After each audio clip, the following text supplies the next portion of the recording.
विद्यार्थी मित्रों, सप्रेम नमस्कार। एक बार पुनः आप सब लोगों का हार्दिक स्वागत करता हूं। मैं बलराम द्विवेदी इस YouTube चैनल पर। आज हम लोग हिंदी व्याकरण के अंतर्गत पढ़ेंगे वर्ण के भेद। पिछली वीडियो में हमने आपको बताया वर्ण और वर्णमाला। वर्णमाला के अंतर्गत हिंदी वर्णमाला में जो स्वर हैं, अयोगवाह हैं, जो व्यंजन ध्वनियां हैं, उस व्यंजन ध्वनियों में जो मूल है और संयुक्त व्यंजन है, द्विगुण व्यंजन है, इन प्रत्येक व्यंजनों के बारे में हमने आपको जानकारी दिया था। उसी क्रम को आगे बढ़ाते हैं। वर्ण के भेद अर्थात वर्ण कितने प्रकार के होते हैं। आइए हम देखते हैं वर्ण के भेद। तो हिंदी वर्णमाला में मुख्य रूप से देखते हैं तो दो प्रकार के वर्ण होते हैं, स्वर और व्यंजन। इसका संक्षिप्त परिचय मैं अपनी पिछली वीडियो में आपको दे चुका हूं। आइए इस क्रम को हम लोग आगे बढ़ाते हैं और देखते हैं स्वर किसे कहते हैं। जिन वर्णों का उच्चारण करते समय हवा मुंह में बिना रुके बाहर निकलती है, हम उन्हें स्वर कहते हैं। स्वरों का उच्चारण स्वतंत्र रूप से बिना किसी दूसरे वर्ण की सहायता के किया जाता है। हिंदी में 11 स्वर होते हैं। मैंने अपनी पिछली वीडियो में आपको स्वरों के बताया था कि मूल स्वर जो होते हैं वो 11 होते हैं। अब स्वर किसे कहते हैं, इसकी परिभाषा है कि जिन वर्णों का उच्चारण करते समय हमारे मुख से जब हम कोई ध्वनि, कोई वर्ण का उच्चारण करते हैं तो हमारे मुख से जो हवा निकलती है वो बिना किसी रुकावट के, बिना किसी बाधा के निकलती है, हम उसको स्वर कहते हैं। और स्वरों का उच्चारण स्वतंत्र रूप में होता है। ये स्वतंत्र होते हैं, इनको किसी दूसरे के सहारे की जरूरत नहीं होती है। तो ये स्वर जो होते हैं ये हिंदी में मूल रूप से 11 हैं।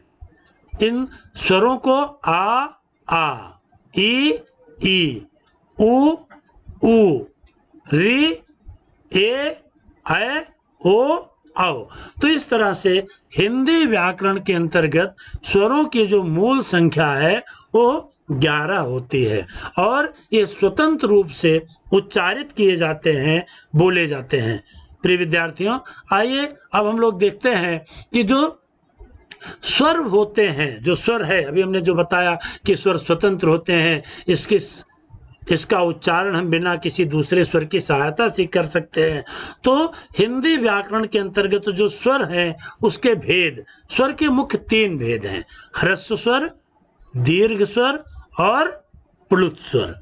अब आइए देखते हैं इसकी एक एक की परिभाषा। स्वर में जो पहला स्वर है ह्रस्व स्वर। ह्रस्व स्वर किसे कहते हैं? जिन स्वरों के उच्चारण में बहुत कम समय अर्थात एक मात्रा का समय लगता है, उन्हें ह्रस्व स्वर कहते हैं। अभी हमने आपको मूल स्वर 11 बताए, लेकिन उन 11 स्वरों को भी उच्चारण में लगने वाले समय के आधार पर 3 भागों में बांटा गया। पहला है ह्रस्व स्वर। तो जिन स्वरों के उच्चारण में बहुत कम अर्थात एक मात्रा का समय लगता है, हम उन्हें ह्रस्व स्वर कहते हैं। ये मुख्य रूप से 4 होते हैं। अब यहाँ पर हम सामान्य रूप से बड़ा, छोटा, बड़ा, छोटी, बड़ी, इसी छोटा और बड़ा को हम ह्रस्व और दीर्घ के रूप में जानते हैं। तो यहाँ मुख्य ध्यान आप आकर्षित कीजिए ह्रस्व स्वर की ओर। ये जो छोटा आ, छोटी ई, छोटा ऊ, ये सरलता की दृष्टि से है, लेकिन हम उसको व्याकरण की दृष्टि से ह्रस्व स्वर बोलते हैं। ह्रस्व जिसमें एक मात्रा का समय लगता है अर्थात आ, ई, उ और री। ये 4 स्वर जो होते हैं ये हिंदी व्याकरण के अंतर्गत, वर्णमाला के अंतर्गत ह्रस्व स्वर के रूप में जाने जाते हैं। कभी कभी इसको पहचानने के लिए दिया जाता है कि निम्नलिखित स्वरों में उसके उच्चारण में लगने वाले समय के आधार पर पहचानिए, और एक वर्ण दे दिया जाएगा, उस वर्ण को पहचानना पड़ेगा कि ह्रस्व स्वर है कि दीर्घ स्वर है। तो ह्रस्व स्वर माने जिसके उच्चारण में कम समय लगता है। इसकी संख्या 4 है, आ, ई, उ और री। अब देखिए दीर्घ स्वर, इसके बाद दूसरा है दीर्घ स्वर। ह्रस्व का विलोम भी होता है दीर्घ।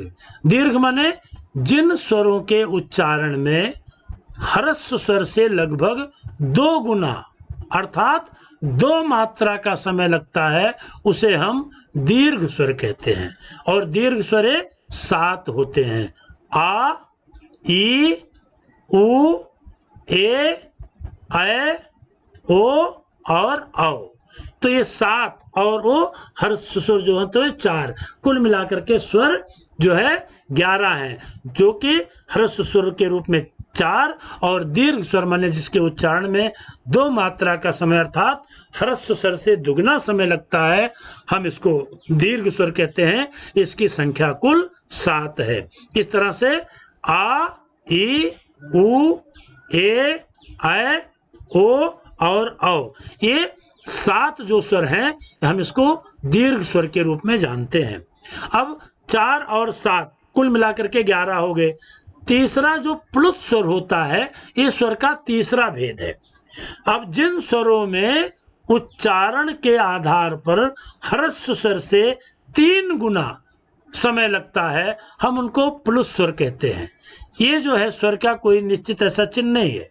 इन स्वरों के उच्चारण में प्लुत स्वर के रूप में किया जाता है और उसके आगे हिंदी की गिनती अंक 3 लिखा जाता है। जैसे हम जब ओंकार करते हैं या भैया, काका, देखिए उसका शुद्ध उच्चारण क्या है? काका। लेकिन काका माने आ, उसका उसकी तीसरी मात्रा है उसको थोड़ा दूर तक उच्चारित करते हैं। तो ये जिन स्वरों के उच्चारण में ह्रस्व स्वर से 3 गुना समय अधिक लगता है हम उसे को प्लुत स्वर कहते हैं। जैसे ओम है ओम शब्द, लेकिन हम उसको दीर्घ स्वर में दीर्घ उच्चारण करते हैं उसका, तो दीर्घ से भी ज्यादा उच्चारण करते हैं। ओम, भैया, काका। तो इन शब्दों इन स्वरों के उच्चारण में 3 गुना मात्रा लग रही है स्वर के दृष्टि से, तो इसको हम प्लुत स्वर भी कहते हैं। तो इस प्रकार से स्वर के जो भेद हैं 3, ह्रस्व, दीर्घ और प्लुत। ह्रस्व माने जिस पर 1 मात्रा का समय लगता है, दीर्घ माने जिस पर 2 मात्रा का समय लगता है, और प्लुत स्वर हम जिसको लंबी सांस के रूप में 3 मात्राओं का प्रयोग करते हुए उच्चारित करते हैं हम उसको प्लुत स्वर कहते हैं। अब देखिए स्वरों की मात्राएं, जो प्रत्येक स्वर होते हैं जब इसको हम लिखित रूप देते हैं तो यह स्वतंत्र होता है, लेकिन जब इन स्वतंत्र स्वरों का प्रयोग हम किसी व्यंजन ध्वनि के साथ करते हैं तो उस पर मात्राओं का प्रयोग किया जाता है। ये मात्राएं क्या होते हैं? स्वरों के निश्चित चिन्हों को ही मात्रा कहते हैं। स्वर अपने आप में स्वतंत्र होते हैं, लेकिन जब स्वर का प्रयोग किसी व्यंजन ध्वनि के साथ किया जाता है तो हम उसे उसकी निश्चित मात्रा कहते हैं। आप स्वर देख रहे हैं, आ, ई, उ, री, ए, ऐ, ओ, औ। तो ये जो प्रत्येक स्वर है, इन प्रत्येक स्वर की जो मात्रा होती है उस मात्रा को भी हम देखते हैं। देखिए आ की कोई मात्रा नहीं होती है, ये जब किसी व्यंजन ध्वनि के साथ लगता है तो उसके नीचे के हल चिन्ह को हटा दिया जाता है और उस पर स्वतः आ की मात्रा माने ह्रस्व स्वर की आ की मात्रा प्रयुक्त हो जाती है। जैसे कमल और कर, तो का, मा और ला, इन 3 ध्वनियों के मिलने से कमल शब्द का प्रयोग हुआ। इसी तरह से का और रा, कर का प्रयोग हुआ। अब देखिए जो स्वरों का दूसरा रूप है जिसको दीर्घ आ कहते हैं, इस दीर्घ आ की मात्रा ए होती है। इसके एक निश्चित चिन्ह होते हैं, प्रत्येक चिन्ह यहाँ प्रत्येक वर्ण के दिए गए हैं, हम एक एक को देखेंगे। आ की मात्रा, जब हम का में आ की मात्रा लगाएंगे तो उसका उच्चारण का हो जाता है। का और का दोनों में अंतर होता है उच्चारण में। तो का की मात्रा जब लगती है तो काला, कपड़ा। अब इसी आ की मात्रा को अगर हम हटा दें तो कल हो जाएगा। जब आ की मात्रा लगाते हैं तो उसका उच्चारण दीर्घ हो जाता है, तो काला, कपड़ा। इसी तरह से ह्रस्व ई, इसका उच्चारण इसकी मात्रा का चिन्ह है मा ई, मी। फिर मिठाई, मिठास। इन मात्राओं का प्रयोग देखिए, क्योंकि इन मात्राओं के प्रयोग से ही हमारी भाषा, जो हमारा शब्द होता है, वो शुद्ध बनता है। अगर उसका हम प्रयोग गलत कर देते हैं मात्राओं का, तो हमारे उस शब्द का, उस ध्वनि का उच्चारण भी बदल जाता है और कभी कभी उसका अर्थ भी जो है बदल जाता है। ई इसका चिन्ह है, सा ई शी सीख सीमा। उ मात्रा का चिन्ह, का उ कु कुली कुम्हार। हरस्सु दीर्घ इसका चिन्ह, चा और ऊपर मात्रा लग गई तो चू माने चूना, चूरमा। ये उस मात्रा से निर्मित शब्द हैं। हम उसके प्रयोग की भी बात आपको बता रहे हैं। इस स्लाइड के माध्यम से हम आपको 4 चीजें बता रहे हैं। स्वर, स्वर की मात्रा, और जब हम उस वर्ण मात्रा के साथ उसका व्यंजन के साथ प्रयोग करते हैं तो शब्दों का प्रयोग, शब्दों के निर्माण की भी बात बता रहे हैं। अब री, री का री इसमें लगा तो कृषि, कृष्ण।